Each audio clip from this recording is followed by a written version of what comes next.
अगर हम देखें तो सबसे अधिक पॉजिटिव केस आए थे 24 अप्रैल को 38,055। अगर हम अप्रैल के अंतिम सप्ताह में अगर हम देखें तो हमारी पॉजिटिविटी रेट ज्यादा थी, रिकवरी कम थी। 30 अप्रैल तक पहुंचते पहुंचते प्रदेश के अंदर एक्टिव केस की संख्या 3,10,000 हो गई थी। और मुझे आप सबको आज अवगत कराते हुए प्रसन्नता है कि लगातार पॉजिटिविटी रेट में गिरावट आई है। जो पॉजिटिविटी रेट प्रदेश के अंदर एक समय में लगभग 16.5% थी, आज वह घट करके पूरे प्रदेश के अंदर अगर हम देखें तो ये लगभग 3.5% के आसपास रह गई है। एक्टिव केस जो 30 अप्रैल को 3,10,000 थे, वह अब प्रदेश में केवल 1,49,000 मात्र रह गए हैं। यानी 1,61,000 लोग रिकवर होकर के घर जा चुके हैं, उनकी स्वस्थ होकर के घर जा चुके हैं। मात्र पिछले 16 दिन का प्रदेश के अंदर का परिणाम है, रिजल्ट है।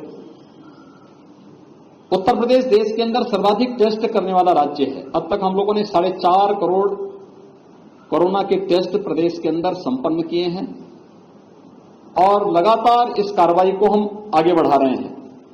हमारी जो रिकवरी रेट है वर्तमान में 90% है। प्रदेश में हम लोगों ने अब तक जो वैक्सीन 1.5 करोड़ लोगों को वैक्सीन दे चुके हैं। 18 प्लस के लोगों को भी, 18 से 44 वर्ष की उम्र के लोगों को भी 4,15,000 ऐसे युवाओं को वैक्सीन प्रदेश में उपलब्ध कराया जा चुका है। हम फेज वाइज जनपदों की संख्या इसके साथ जोड़ रहे हैं और उस क्रम में फर्स्ट वेव में L1 फैसिलिटी की ज्यादा आवश्यकता थी, जो हॉस्पिटल में बेड्स की आवश्यकता थी। उस समय हमारे पास 1,16,000 L1 फैसिलिटी के बेड्स थे और L2, L3 फैसिलिटी के कुल 23,000 बेड्स थे। लेकिन सेकेंड वेव में आपने देखा होगा संक्रमण बहुत तीव्र होने के कारण अचानक ऑक्सीजन की मांग हुई, रेमडेसिविर की मांग हुई, अचानक दवाओं की मांग बढ़ने लग गई। कुछ स्थिति को पैनिक भी बनाया गया और जनता में स्वाभाविक रूप से होड़ लगी ऑक्सीजन के लिए, रेमडेसिविर के लिए, इन सभी चीजों के लिए। हमें हमेशा इस बात को ध्यान में देना होगा कि आपदा के समय धैर्य हमारा सबसे बड़ा मित्र होता है। लेकिन कुछ लोगों ने जानबूझ करके, जब जनता के संबल को बनाना चाहिए था, मनोबल को बढ़ाना चाहिए था, जब अपने हेल्थ वर्कर्स के मनोबल को बढ़ाने की आवश्यकता थी, उस समय उनके मनोबल को गिराने, भय का वातावरण पैदा करने का कुछ लोगों ने शरारतपूर्ण चेष्टा भी की और उसका परिणाम है एक स्थिति पैनिक हुई और उसके कारण हर व्यक्ति ऑक्सीजन के लिए दौड़ पड़ा, हर एक व्यक्ति रेमडेसिविर के लिए दौड़ पड़ा और एक प्रकार की एक समय तो सिचुएशन ऐसी थी कि जैसे अव्यवस्था की सी स्थिति पैदा होगी। लेकिन ईश्वर की कृपा से, सभी लोगों के सहयोग से स्थिति नियंत्रण में की गई और आज पूरी तरह स्थिति नियंत्रण में है और हर व्यक्ति को यह व्यवस्था दी जा रही है कि वह वहां पर, हम लोगों ने इस दौरान ऑक्सीजन की सप्लाई, आपने पहली बार देखा होगा कि ऑक्सीजन की सप्लाई हमें बाहर से मंगानी पड़ी। भारत सरकार ने ऑक्सीजन एक्सप्रेस चलवाई, वायुसेना के विमानों का इस्तेमाल ऑक्सीजन के टैंकर को नहाने ले जाने में इस्तेमाल किया गया और ये लगातार चला है। फर्स्ट वेव में हमारी प्रदेश की कुल आवश्यकता ऑक्सीजन की जो होती थी वह 300 मीट्रिक टन की हो जाती थी, लेकिन सेकेंड वेव में यह बढ़कर के 1,000 मीट्रिक टन तक पहुंच गई।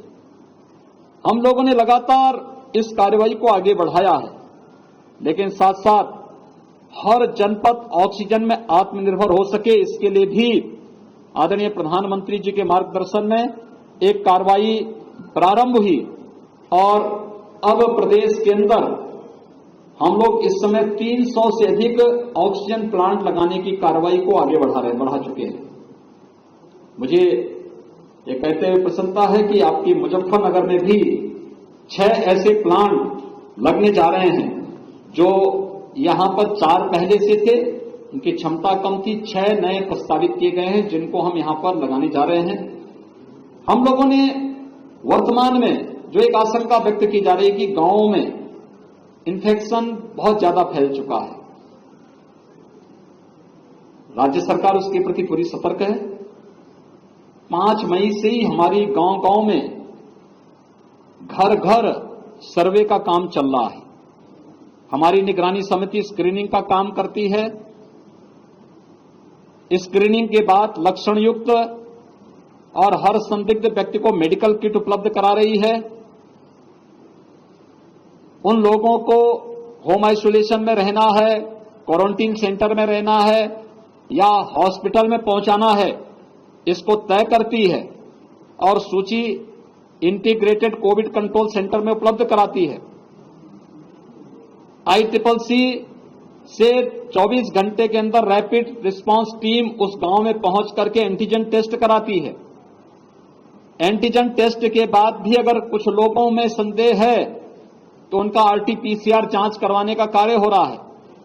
एक बृहद पैमाने पर एक कार्यक्रम जहां चल रहा है, वहीं साथ ही साथ यह भी तय किया गया है कि स्वच्छता, सैनिटाइजेशन और फॉगिंग की कार्रवाई भी हर एक गांव में हो, कंटेनमेंट जोन में हो।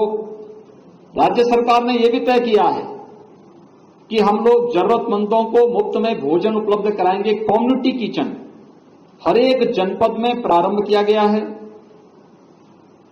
शासन स्तर पर 71 जनपदों में स्वयं चल रहा है, शेष 4 जनपदों में स्वयंसेवी संस्थाएं संचालित कर रही हैं, लेकिन राज्य सरकार उसको सपोर्ट कर रही है।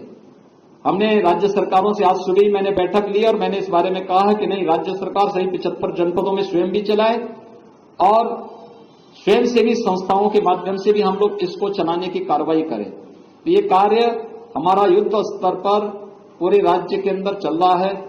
कंटेनमेंट जोन में डोर स्टेप डिलीवरी को भी आगे बढ़ाने की कार्रवाई हमारी चल रही है और हम लोग उसको आगे बढ़ाने का कार्य कर रहे हैं। अभी जो आशंकाएं व्यक्त की जा रही है थर्ड वेव के प्रति हम लोग पूरी तरह सतर्क हैं और हर जनपद को कहा गया है अभी से थर्ड वेव के बारे में आशंका है कि बच्चों पे ज्यादा बच्चे से संक्रमित हो सकते हैं। यद्यपि पहले ही उसमें कहा, पहली फर्स्ट वेव में ही ये बात कही गई थी कि हाई रिस्क कैटेगरी के लोग बाहर न निकलें, खासतौर पर जिसमें 60 साल से ऊपर के लोग, 10 साल से छोटी उम्र के बच्चे,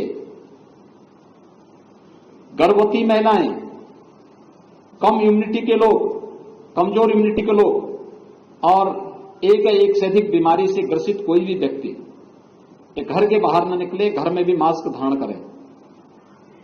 किसी भी व्यक्ति को बाहर निकलना है, जो शेष अन्य लोग हैं, आवश्यक कार्य से बाहर निकलना हो तो मास्क जरूर पहने और 2 गज की दूरी का जरूर पालन करें। थर्ड वेव के बारे में जो बच्चों के बारे में आशंका व्यक्त की जा रही है, राज्य सरकार ने अभी से अपनी तैयारी कर ली है। हर जनपद में टीकों के निर्माण की, पीडियाट्रिक ICU के निर्माण की कार्रवाई, मैन पावर की ट्रेनिंग की कार्रवाई, पीडियाट्रिशियन, गायनेकोलॉजिस्ट, इन सब की ट्रेनिंग की कार्रवाई राज्य के अंदर हम लोगों ने प्रारंभ की है। ब्लैक फंगस की भी एक पोस्ट कोविड पेशेंट में ब्लैक फंगस की एक नई चैलेंज हमारे सामने आई है। कुछ मामले प्रदेश के अंदर आए हैं, उनके उपचार की व्यवस्था की जा रही है। एक एडवाइजरी पूरे प्रदेश के अंदर जारी की गई है कि ब्लैक फंगस के अलावा पोस्ट कोविड कोई भी ऐसी समस्या देखने को मिलती किसी पेशेंट में तो उनके लिए एक अलग वार्ड बना करके उनके मुफ्त में उपचार की व्यवस्था प्रत्येक जनपद में प्रारंभ की जाए, जिससे हर एक व्यक्ति की जान हमारे लिए महत्वपूर्ण है, उसको बचाया जा सके और हर एक व्यक्ति को के जीवन को बचा करके हम लोग उसकी ऊर्जा का उपयोग समाज के लिए और राष्ट्र के लिए कर सकें। आप सबसे मेरी अपील है, राज्य सरकार ने अपने स्तर पर जो कार्रवाई की है, केंद्र सरकार जो कार्रवाई कर रही है, खासतौर पर केंद्र सरकार ने हर एक गरीब को 5 किलो यूनिट यानी पर यूनिट 5 किलो खाद्यान्न उपलब्ध करवाने की कार्रवाई शुरू की है। प्रदेश के अंदर 20 मई से खाद्यान्न वितरण होगा। राज्य सरकार ने जून, जुलाई, अगस्त 3 महीने के लिए हर पात्र गृहस्थी और अंत्योदय कार्ड धारक के साथ साथ हर जरूरतमंद को खाद्यान्न उपलब्ध करवाने, निःशुल्क खाद्यान्न उपलब्ध कराने की कार्रवाई को अपनी मंजूरी दी है। इसके साथ ही जो डेली कमाने वाले लोग हैं, श्रमिक हैं, स्ट्रीट वेंडर हैं, माली है, कुली है, पलेदार है, नाव है, धोबी है, मोची है, इन सभी लोगों को 1,000 रुपये का भरण पोषण भत्ता भी प्रदेश सरकार ने अपनी स्वीकृति दी है। ये जून माह में सभी लोगों को मिलना प्रारंभ हो जाएगा। आप सबसे मेरी अपील है कि समाज को जागरूक करने और इस महामारी से मजबूती के साथ लड़ने में, प्रत्येक नागरिक को तैयार करने में, जागरूक करने में आपकी एक बड़ी भूमिका हो सकती है। आपके माध्यम से मैं सबसे अपील करूंगा, हम कोरोना प्रोटोकॉल का पालन प्रत्येक व्यक्ति करे। हर व्यक्ति अनावश्यक कोई भी घर से बाहर न निकले, लेकिन अगर किसी को घर के बाहर निकलना ही हो तो मास्क जरूर पहने, 2 गज की दूरी का पालन जरूर करें। अगर कोरोना के इस प्रोटोकॉल का पालन हर व्यक्ति करता है तो कोरोना के खिलाफ देश की लड़ाई को विजयी बनने में बहुत देर नहीं लगेगी और इस महामारी से, इस सदी की सबसे बड़ी महामारी से हम सफलतापूर्वक विजयी बनने में हमें सफलता प्राप्त होगी। धन्यवाद।